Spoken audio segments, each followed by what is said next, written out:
Au début d'Internet, certains spécialistes voyaient cela comme un village global, où il serait possible de mettre en relation tous les habitants de la planète. Mais c'est le contraire qu'il s'est produit. Aujourd'hui Internet est devenu un outil du marché, avec la publicité, la vente en ligne, le paiement en ligne, mais la création y est peu partagée, et les relations sont virtuelles. Combien d'amis avons-nous que nous n'avons jamais rencontrés ?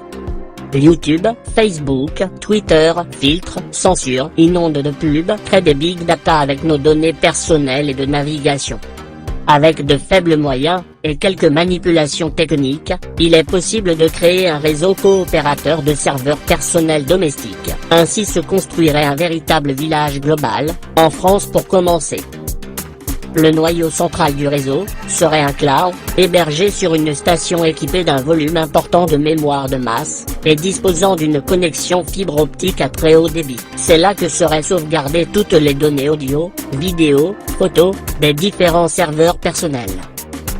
Les médias, hébergés sur chaque serveur personnel, seront copiés sur le cloud afin d'être accessibles aux autres serveurs personnels. Chaque serveur personnel aura ainsi accès à la totalité des données, vidéos, musique, photos, de l'ensemble du réseau. Un serveur directeur référenceur permettra aux internautes non serveurs d'être aiguillés vers les serveurs personnels, propriétaires du média à consulter. Il sera aussi le centre d'information, d'intégration et de gestion de nouveaux candidats aux services personnels. Sur ce serveur appelé JonctionNet, une carte de France permettra de visualiser des liens vers les serveurs personnels associés d'une région. La réussite de ce projet dépend du nombre de serveurs personnels associés. Ces serveurs ne pourront être mis en place que par des personnes maîtrisant un peu l'informatique personnelle. Il n'y aura pas à écrire de code, mais seulement à installer quelques applications. Pour le matériel, beaucoup de foyers sont déjà en partie équipés. Un ordinateur portable ou de bureau, relativement récent, équipé d'un disque dur de 1 ou 2 téraoctets. Une box internet, connectée au réseau, en ADSL 2 ou fibre. La liaison entre l'ordi et la box par câble Ethernet. Une caméra USB haute définition avec zoom optique. Un bon micro pour les directs. Un smartphone pour suivre le retour réseau. L'élément central est le dossier de base du serveur HTTP, serveur web, c'est la base des données multimédia, pages web, vidéos, photos, musique. Réservez plus de 500 mégaoctets pour ce dossier. Un serveur média est en fait composé de 3 services différents, ayant chacun une fonction spécifique. Le serveur principal, dit HTTP, est le serveur de votre site internet. Une homepage présentera votre site et comportera des liens vers les autres services. Un second serveur, le plus important, est le serveur multimédia, dit vidéo à la demande, VOD. C'est lui qui gère tous les médias, photos, vidéos, musique. Il peut être accessible, avec ou sans mot de passe. Vous pouvez créer des dossiers médias et des sous-dossiers de genre. Il suffit de déposer un média dans un dossier, pour qu'il apparaisse sur le serveur VOD. Le troisième serveur, dit RTMP, temps réel, est le serveur de diffusion directe. Il remplace les serveurs live de Facebook ou YouTube. Les opérations suivantes doivent être effectuées par des personnes maîtrisant l'informatique personnelle. Les cas étudiés seront pour PC Windows et pour macOS. Sur macOS 10, le serveur Apache 2 est intégré dans le système. Il suffit de le démarrer en allant sur la console et en tapant sudo apache 7tl start. Ouvrez l'adresse HTTP localhost. Il répond It works s'il est démarré. Sur Windows 10, le serveur Internet Information Service IIS doit être téléchargé sur le site de Microsoft et installé. Suivre les instructions à l'écran.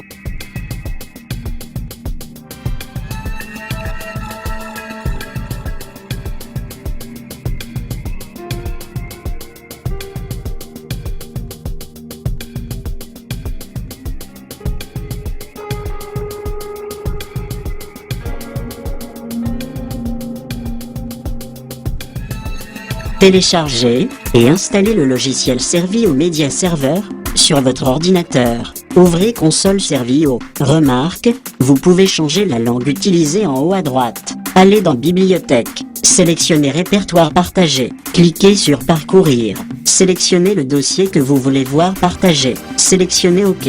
Le dossier que vous avez choisi apparaît. Cochez le type de média que vous désirez partager: audio, vidéo, photo. Sélectionnez OK. Sauvegardez.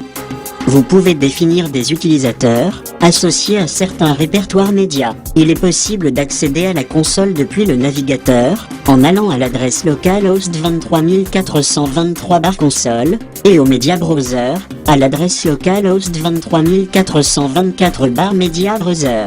Pour un accès distant, il faudra router l'ordi serveur sur l'IP externe avec redirection des ports. Sur Mac, utilisez Chameleon Center ou Local IPTV Server. Il démarre en cliquant sur l'icône du logiciel. Il fonctionne en local, sur RTMP, localhost 1935 défaut, pour Chameleon Center, ou RTMP, localhost 1935 Live MyStream, sur Local IPTV Server. En distance sur l'adresse IP externe port 1935, à affecter comme routage de port, sur l'adresse locale de l'ordinateur serveur. 192.168, un X port 1935, IP externe port 1935. Sur Windows 10, utilisez Chameleon Center ou Local IPTV Server, utilisation identique à celle pour Mac. Les serveurs RTMP ne font que diffuser un flux temps réel, il faut donc que ce flux porte une vidéo, lue en direct. C'est le rôle des studios vidéo, qui viennent fournir des images venant d'une caméra ou d'un lecteur vers le serveur RTMP. OpStudio, gratuit, joue parfaitement ce rôle, et même plus. Téléchargez et installez le logiciel OpStudio sur votre ordinateur. Cette application Studio Regie est destinée à diffuser en streaming en utilisant le serveur RTMP local ou YouTube. En entrée, vous pouvez avoir plusieurs caméras, plusieurs micros, des vidéos préenregistrées, des fenêtres d'application, des captures d'écran, etc. Vous pouvez superposer des titres ou des logos, découper l'écran en plusieurs fenêtres. Avant de lancer le streaming, il faut avoir configuré le serveur utilisé, le serveur RTMP local ou un compte valide YouTube. Avec Chameleon Center, vous disposez d'un player montrant le stream diffusé, décalé par rapport à la fenêtre OPS. Tout ceci fonctionne maintenant en local sur l'adresse de la machine serveur, de type 192.168.1.10, suivi du port correspondant aux trois services. Pour être vu de l'extérieur, il est nécessaire de disposer d'une IP fixe ou d'un DNS, nom de domaine, virtuel. Les ports locaux doivent être redirigés vers l'IP fixe ou le DNS virtuel. Chez Orange, pour avoir une IP fixe, il faut disposer de la fibre ou d'un abonnement pro. Chez Free, obtenir une IP fixe est possible. Celle-ci est disponible sur l'interface abonné, dans la rubrique Freebox. Demandez une IP fixe V4 Full Stack. Chez SFR, pour avoir une IP fixe, il faut disposer de la fibre ou d'un abonnement SFR Business. Chez Bouygues, disponible en fibre et théoriquement en ADSL. Pour disposer d'un nom de domaine, vous devez avoir une IP fixe ou utiliser un pseudo-domaine sur l'IP dynamique. Si vous disposez d'une IP fixe, les opérateurs fournissent des noms de domaine gratuits comportant le nom de l'opérateur précédé de votre nom. Les services de pseudo-domaine, dits DNS dynamique, DDNS, sont généralement payants. Il en existe plusieurs. Les plus courants sont dits InDNS à 47 € par an et NoIP à 26 € par an. Compte tenu du nombre de routeurs sur le marché, il est malheureusement impossible de détailler une procédure précise pour toutes les configurations, mais le principe est toujours le même. Activez un DDNS sur votre domaine. Liez votre box internet à votre nom de domaine. Vous pourrez ensuite accéder à vos appareils en ajoutant leur port personnalisé. À la fin de votre domaine, mailboxmondomaine.com redirigera par exemple sur votre box internet. Sur Livebox Orange, ouvrir l'adresse 192.168.1. Tapez votre mot de passe. Allez sur Réseau NetPack. Créer une nouvelle règle, donner un nom à la règle, mettre le même numéro en externe et en internex. 8080. Protocole TCP. Indiquer le nom de la machine locale où le serveur est hébergé. Appliquer sur box de SFR. Allez sur le gestionnaire de votre SFR, box 192.168.1. Identifiez-vous avec Admin. Configurez votre machine en IP statique. Rendez-vous dans l'onglet Réseau, partie NAT. Cochez votre machine dans la liste des périphériques connectés à votre box. Pour finir, cliquez sur le plus rouge à droite du tableau pour ajouter la règle sur Freebox. Accédez à votre interface de gestion http://mafreebox.freebox.fr. Double-clic sur Paramètres de la Freebox. Sélectionnez l'onglet Mode avancé dans la partie Connexion Internet. Sélectionnez Gestion des ports. Sélectionnez votre nom de machine dans la liste déroulante. Activez la redirection. Au niveau de l'IP source sélectionnée, toute, par défaut le protocole choisi, sera le protocole TCP. Modifiez le port de début par le numéro de port que vous voulez ouvrir. Pour l'accès extérieur, ici 8085, modifiez le port de destination par 80, port de votre machine. Sur Box de Bouygues, ouvrir votre navigateur internet et vous rendre sur 192.168.1.254. Allez dans le carré bleu, sur la droite, et cliquez sur Service de la box. Cliquez sur Configurer dans Redirection de port. Dans NatPat, cliquez sur Ajouter une règle si vous souhaitez ouvrir le port 80 en TCP. Vous aurez nom, celui de votre choix. Protocole, TCP, port externe, 80, port interne, 80, équipement, celui de votre choix. Une fois que c'est fait, il suffit de sauvegarder et vos ports seront ouverts. Votre serveur média et les services associés sont maintenant visibles depuis le réseau Internet. Le serveur web sur http://monserveur.fr2.80. Le serveur média qui http://monserveur.fr2.23424 ou https://monserveur2.23524. Sécurisé. Le serveur live sur RTMP, monserveur.fr2.1935. Pour le construire, il est nécessaire de lui donner du contenu, page web et médias. Des éditeurs de pages HTML gratuits, présentant le résultat directement, existent pour PC Windows et pour Mac OS X. Ces pages doivent être déposées dans le répertoire de base du serveur HTTP. NetObject Fusion Essential, pour Windows, propose de créer en quelques clics votre propre site web. L'application supporte le glisser-déposer des images ou textes. L'intérêt de ce logiciel est qu'il ne se contente pas d'éditer du HTML, mais le génère. Vous avez la possibilité de déterminer les emplacements de vos photos, menus déroulants, bannières ou encore en carte flash. En quelques minutes, un site web personnel ou professionnel peut être créé à votre image. Bien entendu, à tout moment, vous pouvez modifier ou supprimer des éléments figurant sur vos pages HTML.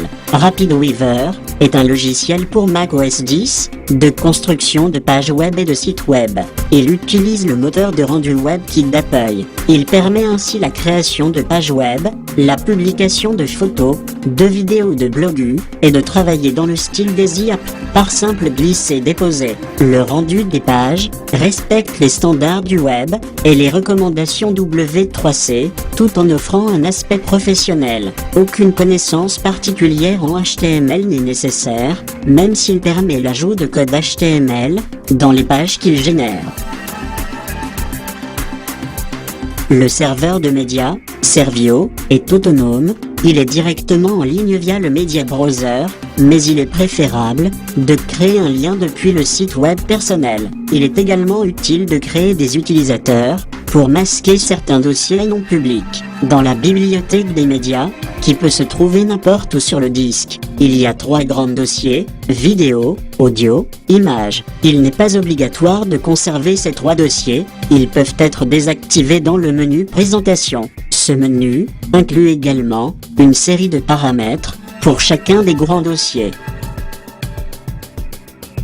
Le flux de stream n'est pas directement lisible par un navigateur, il faut un lecteur spécifique. Servio en possède un dans le répertoire online. Il suffit de créer une nouvelle entrée avec l'adresse du serveur RTMP, mon serveur FR 1935 de faux points. De là, on peut vérifier si le serveur est actif. Le live est visible dans le dossier vidéo online du Media Browser. Les médias, audio, vidéo, ne peuvent pas être placés en brut sur le serveur média. En effet, il faudra faire des coupures, rehausser le son, mettre des titres et des logos. Pour cela, il faut disposer d'un logiciel dit de montage. Il en existe des gratuits, mais à usage limité. Ici on a choisi Movavi Video Editor, pour un prix de 30 €, qui existe pour Mac et PC. Movavi Video Editor est conçu pour tous ceux qui veulent partager facilement leurs sentiments à travers des vidéos, créer des séquences de mariage adorables, des clips de voyage captivants, des montages d'anniversaires mémorables, des films de famille et des reportages à publier sur votre serveur média. Avec le logiciel vidéo de Movavi, vous devenez le réalisateur de votre propre histoire. Dans Movavi Video Editor, chaque outil est là où vous l'attendez. C'est tellement simple et intuitif que, même si vous n'avez jamais essayé d'éditer des vidéos sur PC, il ne vous faudra pas plus de 20 minutes pour maîtriser cet outil et être capable d'éditer une vidéo comme un pro. Obtenez des titres éblouissants, des transitions, des autocollants et d'autres contenus supplémentaires créés par les concepteurs du logiciel. Il existe une version plus, contenant une multitude d'effets à 40 €. Les médias audio et vidéo sont souvent de différents formats. Le format recommandé pour le serveur média est, pour la vidéo, MP4, H264, résolution 720p, 3000 bits par seconde, pour ne pas alourdir le flux. Le format audio correspondant est en AC, 41 kHz, 160 bits par seconde. Movavi diffuse un convertisseur de format, appelé Movavi Video Converter pour 40 €. Il permet d'accéder à plus de 180 formats vidéo, audio et images, y compris MOF, AVI, MP4, MKV, MP3, FLAC, OGG, JPEG, PNG, GIF et bien d'autres. De choisir dans une liste impressionnante de plus de 200 pré-réglages, incluant les derniers appareils d'Apple, Microsoft, Samsung, Sony et d'autres fabricants.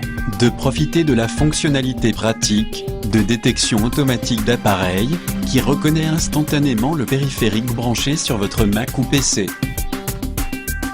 Le coût de tout ceci peut être estimé à 150 €, version sans live, 250 € avec caméra et micro. Construisons un vrai village global, citoyen, sans censure, sans pub, sans condescendance, fraternel, solidaire, émancipant, révolutionnaire. Si vous êtes intéressé ou désirez de plus amples informations, prenez contact avec nous, voir lien dans le commentaire.